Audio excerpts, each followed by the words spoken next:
tal, amigos? Qué gusto saludarles. Bienvenidos a esta edición de Autopista. Hoy ya 4 de abril del 2021. Qué rápido pasa el tiempo. Si ustedes recuerdan, a estas alturas del año pasado, alrededor de la Semana Santa, pues ya estábamos con todas las limitantes con las que infortunadamente todavía seguimos. Así que no olviden seguirse cuidando.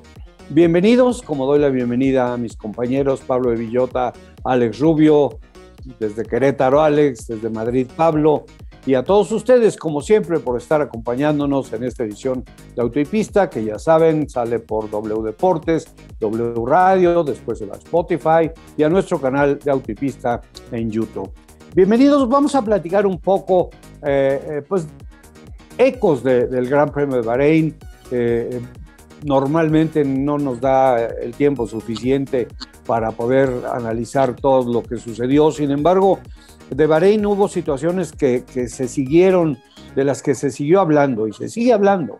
Y bueno, ya el próximo domingo platicaremos un poco más también de lo que se ha dicho, porque vamos a platicar de un previo del Gran Premio allá en Imola, que es el segundo de la temporada. Pero bueno, vamos a tocar un poquito el tema que se puso álgido. Estuviste cerca por ahí, Pablo, con los comisarios y lo que se puede hacer y lo que no se puede hacer, aunque lo tocamos un poquito, no lo suficiente como para sacar nosotros quizá satisfactorias conclusiones. Pero bueno, vamos a hablar un poco también del crecimiento de los pilotos mexicanos en el extranjero, y ya inclusive en otra ocasión vamos a hablar ahorita de los más, digamos, notorios, de las series más importantes. Luego iremos hablando de los chavales, de los jovencitos que están viendo en Europa la posibilidad de tener un futuro. Así que bienvenido, Pablo, gusto en saludarte.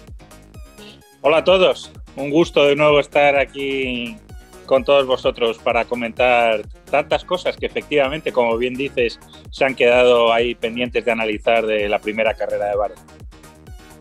Alex, ¿cómo estás? Qué gusto saludarte. Igual, mi querido Marco, Pablo, amigos de Autopista, pues ya estamos aquí en una emisión más y justamente, bueno, pues a comentar todo lo que ya no pudimos por cuestiones de tiempo comentar respecto al Gran Premio de Bahrein, que bueno, pues nos esperamos tanto tiempo y ya vamos en espera de la segunda fecha, ¿no? Sí, por supuesto. Bueno, y pues vámonos entonces con los temas.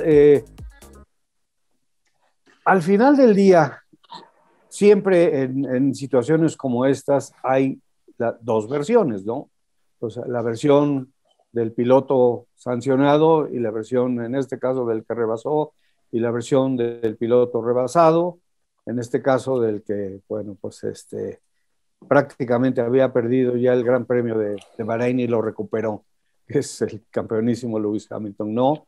Y también el tema estelar que se llevaron una vez más los señores comisarios y no sé si estás de acuerdo, Pablo, o si estás de acuerdo, Alex, y la situación de cambiar las cosas de un día para otro, quizá sin el aviso previo claro que debería hacerse, ¿no? Y después ellos mismos enfrentar una situación que se maneja como ellos ya habían decidido, pero que no queda clara para el resto de los que están viendo el Gran Premio y que se convierte en un foco de críticas, algunas de ellas muy duras, ¿no? Sin duda, es que al final estas cosas que ponen, por ejemplo, a Emanuele Pirro, que le pusieron como de representante de los pilotos, ya es la segunda vez que Pirro se ve envuelto en una decisión muy controvertida de los comisarios. Y yo realmente no me puedo creer que un piloto como Pirro, ciertas cosas que ocurren allí, él con su experiencia como piloto, las apruebe y no se oponga. Y una de dos, o prefiere formar parte de lo que llamaba Bernie Ecclestone el sistema, y era la razón por la que Bernie Ecclestone pues no quería tener comisarios permanentes, porque al final, bueno, pues se acaba formando ese pequeño mundillo que acaban teniendo sus amistades, sus enemistades, afinidades y todo esto. Y yo veo el caso de Alan Jones. Alan Jones estuvo, creo, 2 grandes premios y dijo, oye, yo no vuelvo más, porque si no me hacen caso y yo estoy dando mi visión como piloto y al final mi visión como piloto en cuestiones que verdaderamente da un gran valor añadido, conocer la opinión de un piloto, no se le hace caso, pues oiga, no me tengan en cuenta. Porque el problema es que la sanción no está mal aplicada. Si tú, desde mi punto de vista, si ves el reglamento, está bien penalizado lo de Verstappen.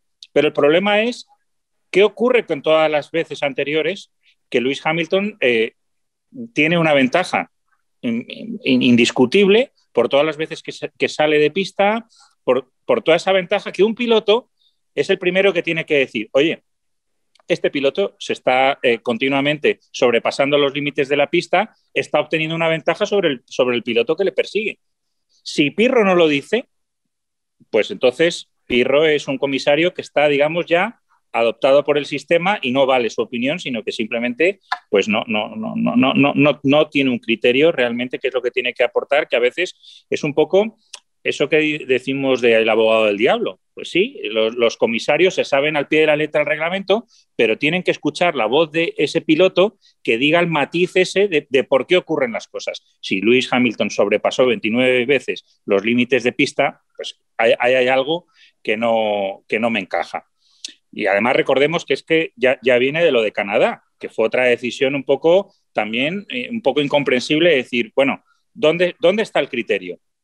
Y yo creo que al final viene también un poco por la propia inconsistencia de la primera decisión. Tú no puedes dejar a los pilotos, desde mi punto de vista, que apliquen bien la norma. El piloto es un animal competitivo que, como decimos, si tú le das la mano te va a coger siempre el brazo. Mientras no te sancionen, no te avisen, tú vas a ir siempre al límite y más allá de lo que te permitan. Claro, dejar a que los pilotos más o menos se porten bien, digo, no, pero ¿dónde se ha visto eso? ¿No? Los pilotos, ellos van a ir al límite absoluto y más allá. Entonces, claro, si tú no dejas de entrada clara una norma, pues claro, estas cosas las carga el diablo y al final acaba pasando lo que acaba pasando. Lewis sobrepasa muchas veces, luego Verstappen, que también hay que decirlo, sobrepasó muchas veces y entonces, pues claro, también invalida un poco la protesta de Verstappen, porque si toda la carrera Verstappen hubiera respetado los límites y Lewis no, siempre puedes entrar en ese debate. Pero es que como Verstappen, aunque no tantas veces como Hamilton, sí que lo sobrepasó, pues claro, yo es ahí donde entiendo esa decisión de Alan Jones que dice, oye, si no van a escuchar la opinión aquí de un piloto y lo que de verdad tiene que decir aquí de un piloto que sabe más por viejo que por sabio, ¿no? Pues al final es que no tiene sentido. No sé cómo lo veis vosotros. Sí, bueno, caray, por supuesto, está clarísimo. O sea, no hay nada como la experiencia del hombre que ha rodado, el hombre que tiene experiencia en las carreras, el hombre que ha vivido ese tipo de experiencias. Mencionamos a Lewis Hamilton en México alguna vez al final de la recta, en una arrancada de un gran premio. Lewis cometió ahí una violación al reglamento y no pasó nada. Y por eso se ha ganado de repente un poquito la animadversión de algunos, pero aquí regresando a nuestro tema, la otra situación es la falta de claridad con la toma de decisiones y la implementación, en qué momento, ¿no? El sábado no se podía o el viernes, y desde el viernes le estaban quitando los tiempos al pobre de Valtteri Bottas cada vez que no podía aguantar el auto dentro de la pista, y para el domingo se acababa, ¿no? Ahora, estuviese o no estuviese limitado, no sé, Alex, ¿qué piensas al respecto? De todas maneras, un rebase por fuera de la pista es un rebase ilegal. Entonces, ahora, de alguna manera, por el lado del equipo de Red Bull, como que querían dar a entender que esto en su momento los comisarios lo debieron haber tomado como lo que se conoce en otros deportes, la ley de la ventaja, ¿no? Que era una situación que ya se veía venir, prácticamente inevitable, que sucedió por la curva que era, por la velocidad que llevaban, por las condiciones de la pista, qué sé yo, y que en ese momento pues se le pudiera haber dejado pasar. Pero yo creo que peor nadie hubiese quedado conforme con una decisión de ese tipo de dejar a Verstappen allá a la cabeza, ¿no? Sí, bueno, es que vuelves al mismo punto, ¿no? O sea, en estricto sentido y en apego a la letra, pues la sanción se tenía, o sea, estaba planteada así y se tenía que llevar a cabo. El tema yo creo que vuelves a la situación que es repetitiva en el tema de la inconsistencia, donde cómo defines a quién sancionas, a quién no, y al que sancionas, cómo lo sancionas, porque también eso puede tener algunos matices, ¿no?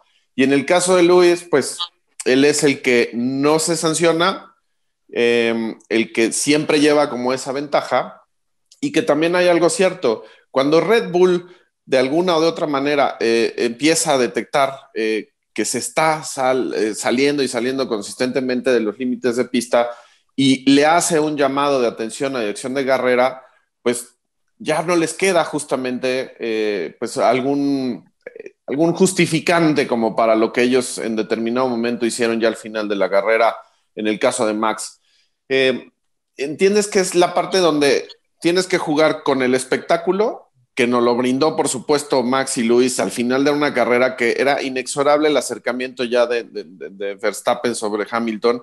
Y cuando se da el rebase, ¿cómo incluso hasta nos perdemos en la misma transmisión? Porque después, cuando le regresa la posición, ya no entendimos qué pasó hasta unos instantes después. No sabes si el coche estaba teniendo una falla. En realidad no entendimos de primer contacto lo que estaba pasando hasta que ya nos dimos cuenta con la repetición justamente qué es lo que había pasado. Y entonces ahí te deja con ese mal sabor, porque atenta obviamente contra el espectáculo, pero en la parte deportiva se aplicó la sanción como tenía que ser por reglamento. El tema es, ¿cuándo vamos a tener por parte de los comisarios pues una línea, un estándar que se marque perfectamente bien, independientemente de quién sea el piloto y de cuál pueda ser la posición? Si esto lo hubiéramos visto o trasladado a lo mejor con Yuki Tsunoda, que también estuvo haciendo rebases por fuera del límite de pista, eso ni siquiera se le tomó en cuenta, ¿no? O sea, es algo que no tuvo relevancia. Pero al final, vuelves al punto. En la cuestión deportiva, tendría que aplicarse la misma sanción a todos los pilotos bajo cualquier circunstancia y no estar variando entre si somos práctica 1, 3, calificación o la carrera, ¿no? Bueno, y finalmente también, como comentaba Pablo, en todos los cuerpos de justicia que hay, siempre hay una cabeza, un juez número uno cuya opinión normalmente pesa precisamente por conocimiento, por experiencia, en fin. Y en este caso, ese juez cuya opinión tendría que pesar un poquito más por lo que estaba comentando Pablo, pues tendría que ser un piloto con experiencia como tendría que haber trabajado Pirro o como trabajaba Alan Jones hasta que lo colmaron, ¿no? Yo es que creo que hay dos cosas también un poco que ver, porque, claro, cuando se ha debatido mucho esto de que si Lewis Hamilton era el merecido ganador o no, yo ahí tengo, digamos, dos situaciones un poco encontradas. Por un lado, para mí fue merecido ganador porque ante la situación defendió su posición.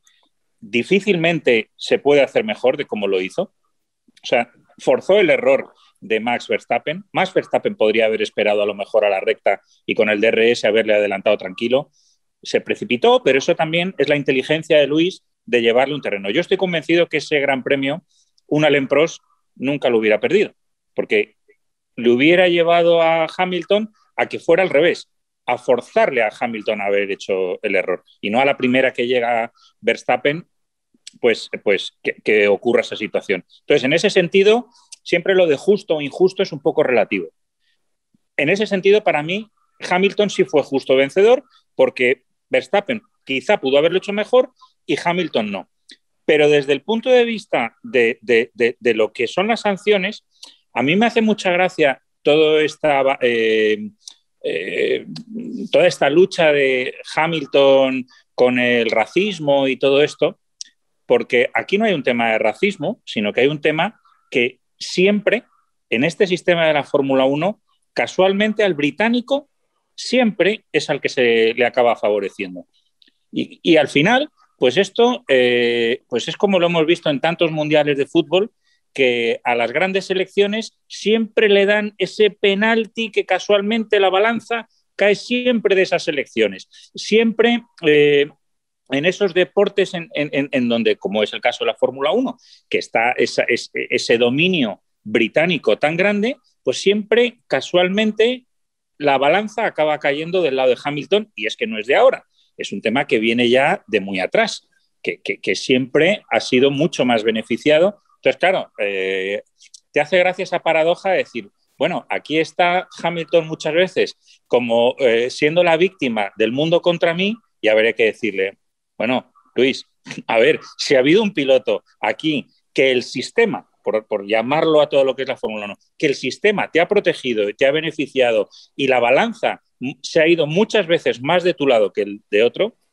es tu caso, porque es que no es de ahora. O sea, lo de Hamilton, las ventajas que ha tenido muchas veces en ese, como la que comentabas tú del Gran Premio de México, es que esto ha sido una constante a lo largo de su carrera. Entonces, claro, yo ahí es donde ya tengo, digamos, un poco ese otro sentimiento encontrado de decir, oye, otra vez es también que siempre todo el beneficio cae hacia el mismo lado. Sí, caray. Y bueno, la verdad de las cosas es que también parte, no sé si estén ustedes de acuerdo, del asunto es que de alguna manera ensombrece una victoria que fue merecida y extraordinaria por parte de Lewis Hamilton, llevada hasta ese momento por el trabajo del equipo, por la estrategia, por el manejo de los neumáticos. O sea, fue Lewis Hamilton in extremis que hizo un trabajo maravilloso que, repito, finalmente se vio ensombrecido con este tema. Y bueno, pues yo creo que se tendrá que poner y se va a poner mucha atención en los grandes premios que vienen. No sé cómo, no recuerdo ahorita en este momento qué lugar hay en Imola que cause este tipo de situación. No sé si es donde hizo un rebase por fuera extraordinario el año pasado Charles Leclerc, que es Piratela. No, si hay algún lugar ahí, un lugar así tan complicado donde tengan que implementar la limitante, pues, de estarse saliendo de la línea blanca. Y bueno, pues a ver qué pasa. Ya, pues la decisión ya fue. La verdad de las cosas es que pues el final de Red Bull con Max Verstappen en Abu Dhabi y lo que ha venido siendo desde la pretemporada, pues muestra que ya prácticamente han emparejado a Mercedes, y pues eso es lo único con lo que yo me quedo en lo particular, es que pues vamos a estar viendo una batalla entre titanes, como tú comentabas el otro día, Pablo, ¿no? Entonces, pues vamos a ver, ya platicaremos de eso. Y luego está la otra situación, que es una situación muy especial, de que es inclusive lo que podemos esperar, con la gran sorpresa que fue ese giro tan interesante como de 180 grados, de que inclusive se les advirtió a los equipos que el tema del famoso rake o de la altura de viaje de los autos, ¿no? Con más espacio, más aire en la parte de atrás, que se va reduciendo hasta que en la parte de adelante ya está mucho más cerca del piso. Eso es el famoso rake bajo, lo utilizó siempre Mercedes, como Red Bull utilizó siempre lo contrario. Y les advirtieron que quienes usaran la altura de viaje como la utilizaba Mercedes iba a tener problemas. Bueno, pues dicho y hecho, los tuvo Mercedes, pero también los tuvo el hombre el equipo que básicamente copia todo lo que haga Mercedes, que es Aston Martin, ¿no? Y ya comentábamos la semana pasada, ¿no? Benditos los que nos copian, porque de ellos serán nuestros errores. Entonces, pues tiene un problema Mercedes con eso. Es un problema, pues, que van resolviendo en el camino, y lo van a ir resolviendo para bien, seguramente porque tienen las capacidades. Pero sí, por el momento, en el tema de Aston Martin, me parece que los dejan con un hándicap también en el que tienen que trabajar mucho, y ojalá salgan, porque si no, bueno, pues van a tener muchos problemas, ¿no? Sí, bueno, creo que parte de esa situación es el mismo Sebastian Vettel, antes del arranque en Bahrein, pues era una de las cuestiones que había comentado, puesto sobre la mesa, en el sentido de lo acostumbrado que estaba en ese nivel de rey que él manejaba. Y por supuesto, cuando estaba en Red Bull, bueno, pues no, completamente distinto. y lo que tiene ahora en Aston Martin simple y llanamente no se está adaptando al estilo de manejo que tiene. Pero es interesante porque también va en el otro sentido. Y aquí puedo poner el ejemplo de Checo. O sea, creo que de estar acostumbrado a un rake muy bajito, pues cuando llega al Red Bull es completamente diferente. Y de hecho es parte también del cómo el coche apunta de una manera distinta, cómo se clava más de la punta, y es un manejo completamente diferente, pero es esa capacidad que tienen o no de adaptarse. Creo que en el tema de Mercedes van a ir trabajando en ese desarrollo y encontrarán el punto. La verdad es que creo que en el caso de Hamilton, pues será una cuestión mínima, que tenga que hacer algunos ajustes. No sé si vaya a ser exactamente lo mismo para Valtteri Bottas, porque se ve que tampoco estaba muy cómodo con esa situación, ¿no? O sea, se les va a tener que ir pues encontrando la manera de que se ajuste al estilo de manejo de cada uno. Y bueno, pues caray, regresamos, se nos va acabando el tiempo con demasiada rapidez, pero entonces, Pablo, regresamos al tema de siempre, ¿no? El de, tenemos al piloto, pues si no consentido, si no número uno, si no, pues, pero que está un poquito por encima de su coequipero, y el coequipero es el término que nunca le gustó a Valtteri Bottas, es el wingman.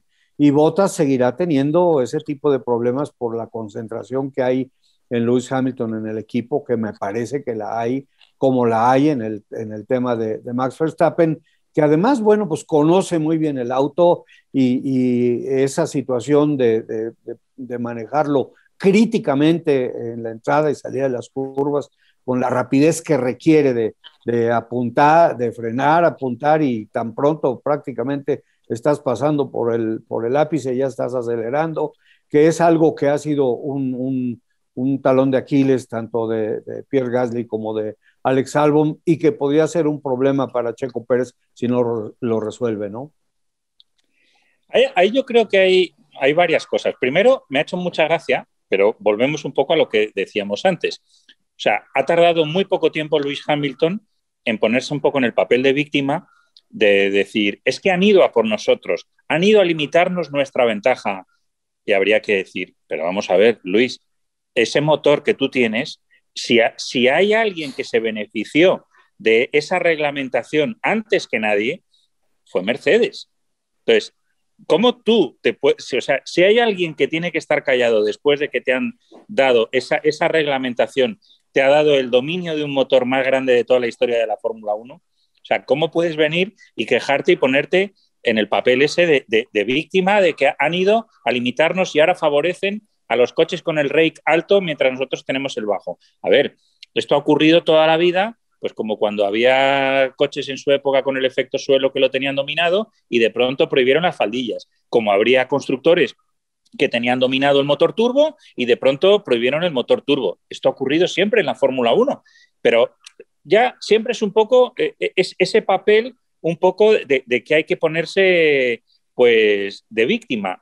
Y yo, además, es una cosa que siempre, cuando digo estas cosas, parece que estoy haciendo de menos a Lewis Hamilton y me dicen, es que tú estás en contra del Hamilton. No, al contrario. Es que yo valoro a Hamilton tanto que creo que nos lleva muchos años, como decimos aquí, tomándonos el pelo, porque ahora este año vamos a ver la diferencia real que tiene con Valtteri Bottas, que solo la hemos visto de vez en cuando hacía esas remontadas prodigiosas, que cuando de pronto Lewis Hamilton se queda por detrás, entonces es cuando de pronto venía todo lo que sabíamos ya, todo lo que daba de sí ese Mercedes y todo lo que daba de sí Hamilton. Y en cierto modo, un poco, y yo creo que este año no va a pasar por las circunstancias estas que hemos comentado alguna vez del futuro de Max Verstappen, yo creo que también habría que investigar un poco qué ha ocurrido en Red Bull. Porque a mí me gustaría que alguien me explicara cómo puede ser que, por ejemplo, en ocasiones Max Verstappen a Pierre Gasly le sacara un segundo mientras compartían el mismo coche, y ahora, estando teóricamente, bueno, o claramente, en un Alfa Tauri, que es un coche, digamos, inferior al Red Bull, Pierre Gasly estaba a 9 décimas de Max Verstappen, en una vuelta además estratosférica de Max Verstappen. Es decir, no es que hubiera sido una mala vuelta, no. fue una pole position que sacó 3 décimas a Lewis Hamilton, que a su vez Lewis Hamilton le sacó otras casi 3 décimas a Valtteri Bottas. Es decir, estamos hablando de una vuelta estratosférica de Max Verstappen y, sin embargo, parece como que esa ventaja que tenía en Red Bull ahora con un coche peor desaparece. Hay algo que no encaja. Y es que eso yo creo que en Red Bull, me cuenten lo que me cuenten, hay algo que respecto al piloto segundo no se le ha hecho caso. Y yo creo, y además tengo la esperanza, pues, que no va a ocurrir este año con Checo, porque es muy importante para Red Bull fortalecer la relación con Checo, y si no lo hicieran, me parecería un error tremendo por parte de visión del equipo, porque como se vaya Max Verstappen el año que viene a Mercedes, Red Bull tiene un problema muy serio. Y con Checo tienen un bastión que está clarísimo, que saben que puede ser un piloto con el que pueden afrontar un desafío para el campeonato del mundo. Y lo tienen dentro de la casa, aparte de todas sus virtudes como piloto. Entonces, yo creo que cometerían un grave error de no prestar a Checo la atención que merece. Sí, bueno, pues, como se dice por ahí, se darían un tiro en el pie, ¿no? Porque además, bueno, pues necesitan que Checo, para eso está, ¿no? Sume la mayor cantidad de puntos posibles para que como constructores también ellos puedan aspirar a superar a Mercedes. Bueno, hemos llegado al momento en que tenemos que enviar para una pausa en nuestro programa. Muchísimas gracias por estarnos acompañando en esta edición de Autopista a través de W Radio, W Deportes. Ya les comentamos, más adelante se los repetiremos hacia dónde nos vamos a partir de mañana lunes, después de la repetición de las 6 de la mañana, pero mientras vamos a la pausa y volvemos. Bueno, pues estamos de regreso y acabas de dejar sobre la mesa algo bien interesante, Pablo, que creo que valdrá la pena comentar en nuestra próxima edición, en la que vamos a platicar un poquito sobre lo que pueda venir en Imola, que es el tema de Alfa Tauri, el tema de Pierre Gasly, el tema de Yuki Tsunoda, lo que puede pasar con el gran aliado en este momento de Mercedes, que es Aston Martin, y que pues, seguramente no le está dando los resultados que quisiera, pero ahí está un tema importante para el próximo programa previo a Imola, ¿no?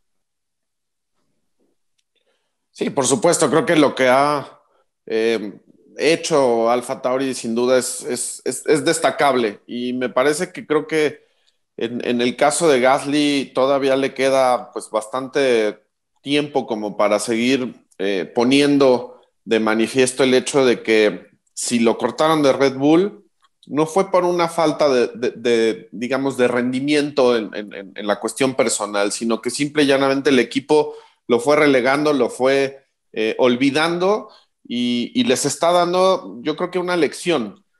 Porque la velocidad que muestra Gasly es importante, o sea, puede estar perfectamente bien en el mismo ritmo de carrera, y la velocidad, vuelvo a decir lo mismo, no es un problema para él, pero vamos a ver cómo se da el resto de la temporada, y también dentro de las consideraciones, pues un Yuki Tsunoda que está siendo puesto como uno de los mejores novatos que han llegado a la categoría, y que el hecho de que pues haya esa relación Japón con Honda y el origen, por supuesto, el piloto, bueno, pues eso creo que también le va a poner un poco más de intensidad a la batalla interna en Alfa Tauri, ¿no?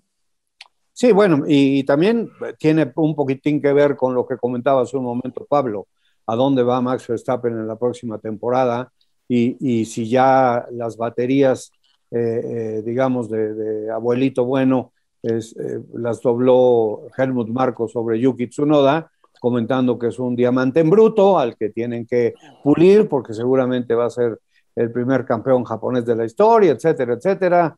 Miel, ¿no? Pero bueno, también este jovencito japonés se lo merece, ¿no? Y bueno, a reserva de que tengas una opinión sobre esto, Pablo, podemos también cambiar un poquito de tema, pero adelante. Sí, a mí, fíjate, la única cosa que me ha llamado la atención de Tsunoda, que creo que ha demostrado tener una velocidad muy importante, es un detalle que me comentaron precisamente en la Ferrari Driver Academy, que hoy día, cuando no está esta limitación un poco que antes se favorecía tanto a los pilotos pequeños, es que Tsunoda es muy, muy pequeñito. Y me decían que los pilotos muy, muy pequeños, tal como están concebidos ahora los Fórmula 1, tienen un problema al tener la pierna tan corta, en el sentido de que no son capaces de aplicar a lo largo de toda una carrera toda la fuerza que se necesita en el pie para el frenado, que tiene que estar muy fuerte. Entonces, yo quizás sea la única incógnita que me quede, porque me sorprendió ver un poco en esas imágenes que hacen a principio de temporada esa enorme diferencia de altura y que realmente es muy, muy chiquito, ¿no? Tsunoda. Entonces, esto, claro, durante unas vueltas a lo mejor eso no puede importar, pero siempre me queda esa duda, por un lado, y por otro, la eterna cuestión de los pilotos japoneses que les ha pasado tanto en MotoGP como en Fórmula 1 de forma recurrente, que son capaces de hacer en ocasiones carreras muy brillantes y con un talento extraordinario, pero son pilotos que les cuesta mucho, quizás hay una barrera idiomática y cultural y todo esto, pero les cuesta mucho el estar totalmente desconectados de su mundo japonés, por así decirlo, en un mundo tan anglosajón y tan, digamos, cerrado como es el de la Fórmula 1. A fin de cuentas, pues más europeo y quieras que no, pues la gente de América tampoco pues tiene tanto problema con adaptarse, pero sí que se ha visto que es un problema que ha sido siempre recurrente con los japoneses y al final se produce una cierta incomunicación con el equipo. Es decir, son las dos incógnitas únicas que tengo yo con Tsunoda, porque desde luego en lo que a velocidad respecta ha demostrado que es un talentazo impresionante. Sí, quizá un poco del choque cultural, ¿no? Que también pasa cuando va el anglosajón a Japón, aunque siempre le va mejor porque la mayoría de los equipos se manejan siempre en inglés, tienen mecánicos ingleses, directores ingleses, y se facilita mucho. Aquí no es el caso. Ahora, Yuki Tsunoda ha hecho cosas extraordinarias para llegar a la Fórmula 1 y creo que todavía tiene que enseñar cosas extraordinarias en esta. De lo del pie y de lo del freno tienes toda la razón, porque además, mientras más ayudas tenga, estas tienen que ser para de alguna manera solventar el que no pueda presionar adecuadamente, y mientras más cosas le pongan, va perdiendo un porcentaje ahí pequeñito, pequeñito, pero va perdiendo de sensibilidad, que por supuesto en el largo, bueno, en un lapso un poco mayor de lo normal, pues le empieza a afectar, ciertamente. Y bueno, pues quisiera tocar el tema de los pilotos mexicanos en el extranjero, y sobre todo porque y lo que están haciendo particularmente tres, eh, porque creo que hacía mucho tiempo que no se veía algo, digamos, en cuestión de tres nombres, de tres haces, tan claro como se está viendo, aunque en situaciones diferentes ahora, cuando tuvimos a Pedro y a Ricardo Rodríguez y a Moisés Solana, que normalmente no quería salir de México. Pero bueno, ahora tenemos a Dani Suárez en NASCAR, que es la categoría tope de los Stock Cars en Estados Unidos. Tenemos a Patricio Ward en IndyCar, que viene al alza, ya dirigida por Roger Penske, haciendo cosas muy interesantes hacia el futuro, atrayendo a muchos pilotos de Europa, y por supuesto Checo Pérez en la Fórmula 1. Tenemos a tres pilotos que además cada uno de ellos en su categoría está empezando, porque ahora a Dani Suárez de alguna manera se le volvió a poner de frente el santo, y parece ser que los resultados van a empezar a llegar, y creo que es muy, muy interesante, y creo que tenemos mucha suerte de que estemos viviendo ese momento ahora, ¿no? Sí, indiscutiblemente, y creo que lo he expresado en otros momentos de la posibilidad de tener un fin de semana de esos que pudieran hacer historia para el automovilismo mexicano, porque pues pensar que puedan estar tanto Dani como el Pato y por supuesto Checo en un fin de semana que pudiera pues ser redondito para todos. Bueno, pues es creo que el sueño de muchos, no nada más el mío. Con Dani tuvimos oportunidad de platicar pues antes del arranque de la temporada y las expectativas eran altas, y creo que lo que se planteó Dani en ese momento, pues de alguna manera, como bien lo dices, ya tiene el santo de frente, y ya llegó un resultado que pudo ser mejor. La realidad es que estuvo ante la posibilidad, no sé si de un triunfo, pero de estar ahí en el segundo o tercer lugar, ¿no? O sea, realmente las posibilidades fueron buenas, una carrera que también hace historia, porque pues hace cuántos años que no se corría en esas condiciones, y me parece que el hecho de que Dani haya sacado un resultado de ese tamaño, pues el augurio es bueno. Sí, bueno, pues sobre todo ese tete a tete con Joey Logano, su amigo, como ellos se dicen entre sí, ya lo pone en una situación pues de reconocimiento, porque eso queda claro. Avanza él no nada más en su experiencia como piloto, el equipo avanza a pasos agigantados y parece ser que, bueno, están haciendo las cosas muy bien, y mientras más crezca porque se enfrente a los mejores de la serie, pues definitivamente mejor le va a ir, aunque pues ya sabemos que tuvo dos oportunidades extraordinarias con Joe Gibbs y con el equipo de Stuart Haas, ¿no? Entonces, aquí el cartero ya tocó 3 veces, y Dani está trabajando muy bien, ya tiene la experiencia, y probablemente un día de estos tengamos esa sorpresa que tú comentas, Alex, ojalá, ¿no? De Checo, bueno, ya hemos platicado, vamos a platicar más de él, pero ahí está el otro piloto, y pues Patricio Ward, que bueno, pues no ha dejado una en este inicio de pretemporada, porque fue el más rápido en Sebring, porque fue el más rápido en Barber, porque fue el más rápido en Texas, y estamos hablando de óvalo, y estamos hablando de circuito, y bueno, ya nomás falta que los metan a probar, que no va a ser en un callejero, pero me parece que está en una posición claramente competitiva, porque además está en un equipo de primera categoría, que es McLaren, que ya le agarró muy, muy bien la forma a indicar, ¿no? Sí, sin duda. Yo le doy mucho mérito a Suárez porque si hay un campeonato en el mundo donde es difícil ganar a los nativos de ese campeonato, es la NASCAR. Que fijaros el talento que ha llegado, ya no digo ni siquiera de fuera de Estados Unidos, sino propio de Estados Unidos, cuando han ido a la NASCAR, ganar a los nativos de la NASCAR ha sido prácticamente una quimera.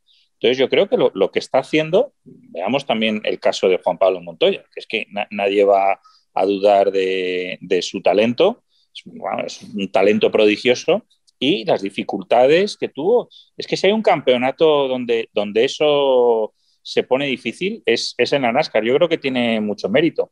Y luego, pues, para Pato, la cosa que hay que es muy buena es que Zak Brown se dio cuenta que si quería, yo creo que subestimaron un poquito lo que era el nivel de profesionalidad necesario para triunfar en la IndyCar, y yo creo que ahora han dado los pasos correctos, y sin duda lo va a hacer, yo creo, muy bien. Tiene todo en su mano para hacerlo muy bien. Y a mí me gustaría destacar que aquí ya os iré informando, y en la medida que nos permita aquí el dichoso virus el asistir un poco a las carreras y a los entrenamientos, os iré contando que tenemos 4 jovencitos mexicanos en la Fórmula 4 española. Tenemos a Jorge Campos, que está con el equipo de Teo Martín. Tenemos luego también ahí a un chico que no le conozco, pero que creo que se llama Gil Molina. Y luego está Jorge García y Santiago Ramos, que están en el equipo Jenser, que es un gran equipo, y van a estar también aquí en la Fórmula 4. O sea que, bueno, vamos a ver qué pasa. Está Alex García. Yo, la verdad, me tenéis que disculpar, pero no tengo un poco referencias previas de los pilotos estos antes que hayan venido, pero está Alex García en el equipo de Adrián Campos. Es decir, hay una representación, vamos, hay más mexicanos que españoles en la Fórmula 4 española, o sea que esto es fantástico y me va a dar mucho gusto seguirles muy de cerca este año y bueno, contaros a ver un poco de lo que vea por aquí, lo que pueden dar de sí, porque yo creo que una cosa buena quizás por lo que la Fórmula 4 española está un poquito en auge, es porque, bueno, nos faltan muchas cosas aquí en España, pero si algo al final hemos tenido suerte es que los autódromos son muy buenos.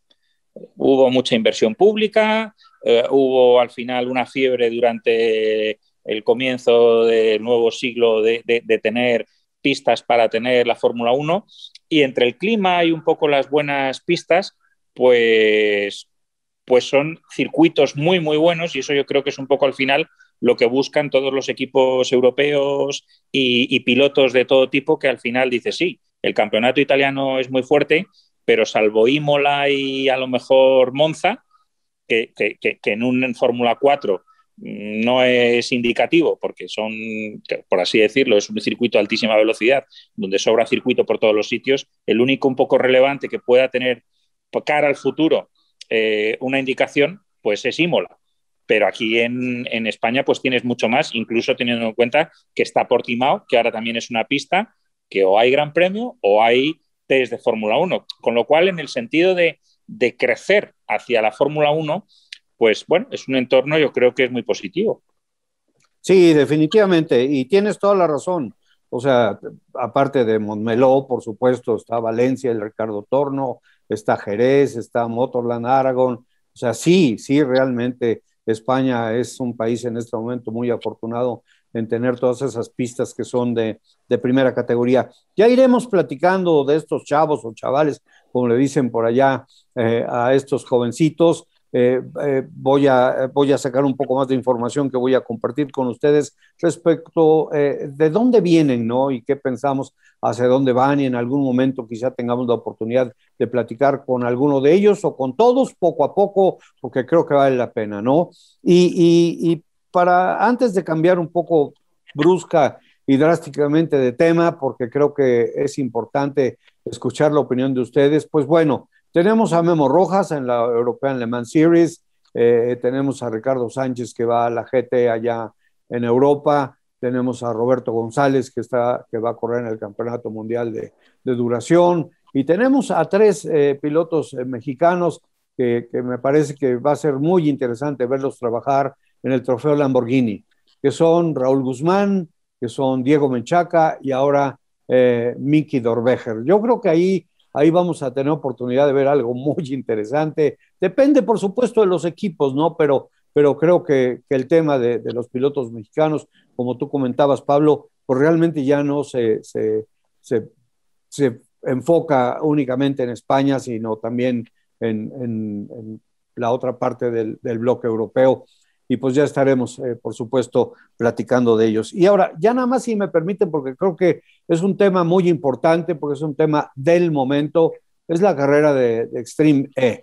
No sé tú qué opines, Pablo, pero bueno, conocimos de alguna manera a priori las parejas, como esta pareja de Sebastián Loeb con esta piloto española que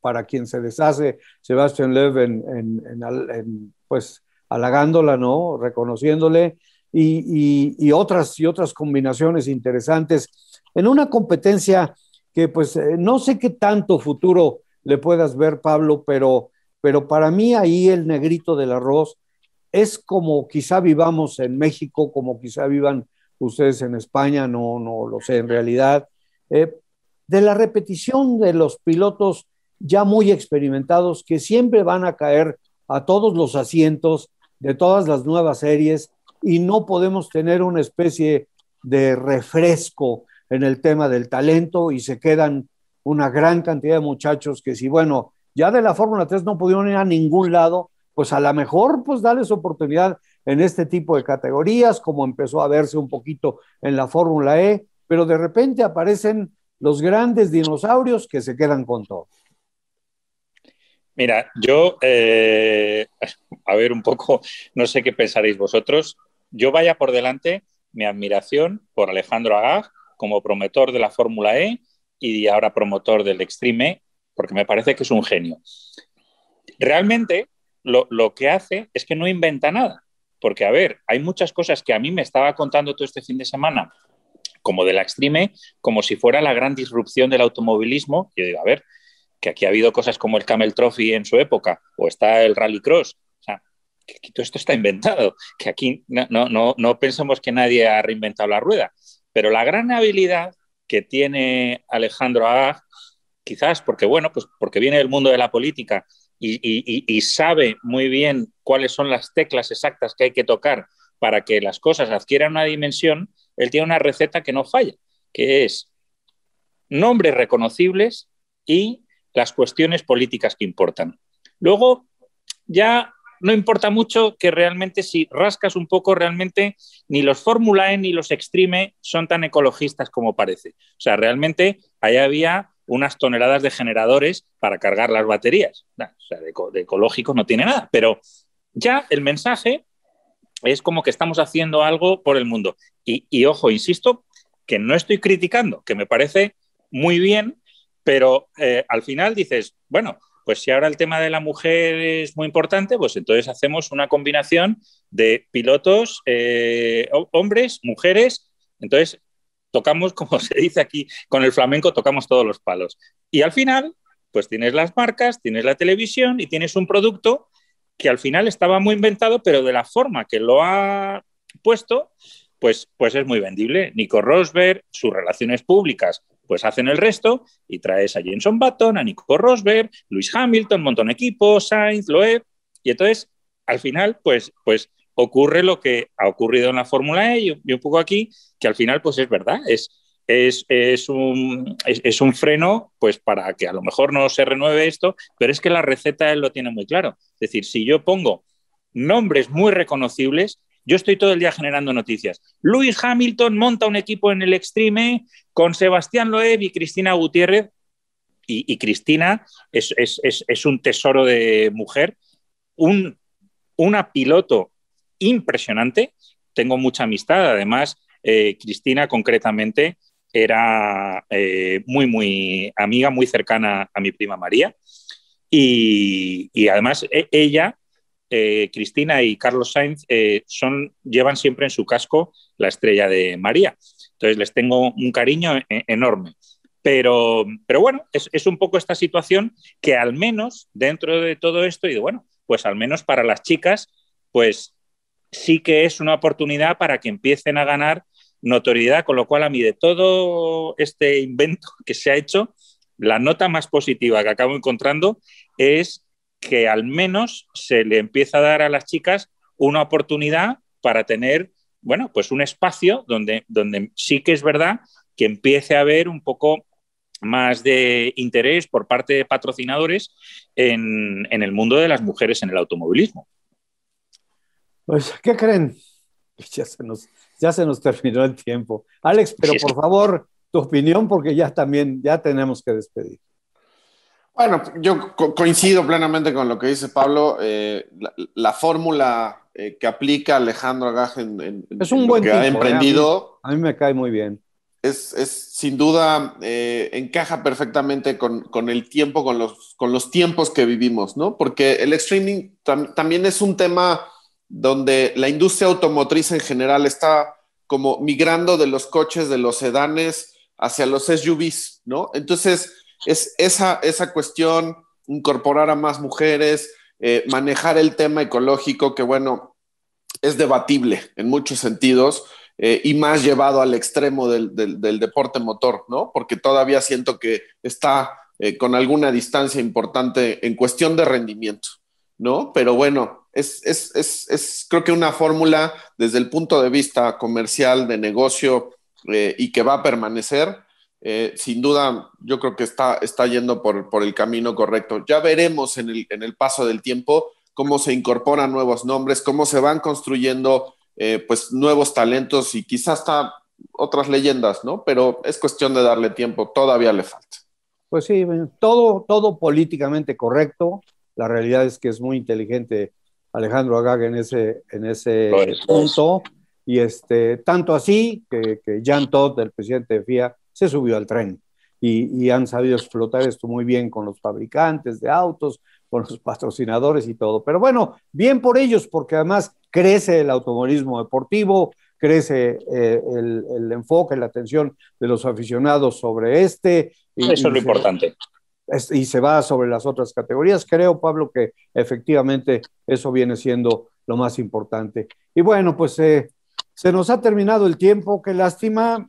Yo les puedo decir, salvo la mejor opinión de ustedes, y lo voy a platicar seriamente con nuestro director, si no podemos tener un programa diario, a lo mejor podemos tener un programa cada tercer día, porque sí, el tema, y sobre todo en este momento, da para un poquito o un mucho más. Así que, Alex, un abrazo muy fuerte. Gracias, como siempre. Nos vemos aquí el próximo domingo en otra edición de Autopista. Pablo, un abrazo muy fuerte. Ahora sí que a la superdistancia, pues son como 12,000 kilómetros más o menos, ¿no? Pero, y nos vemos aquí el próximo domingo.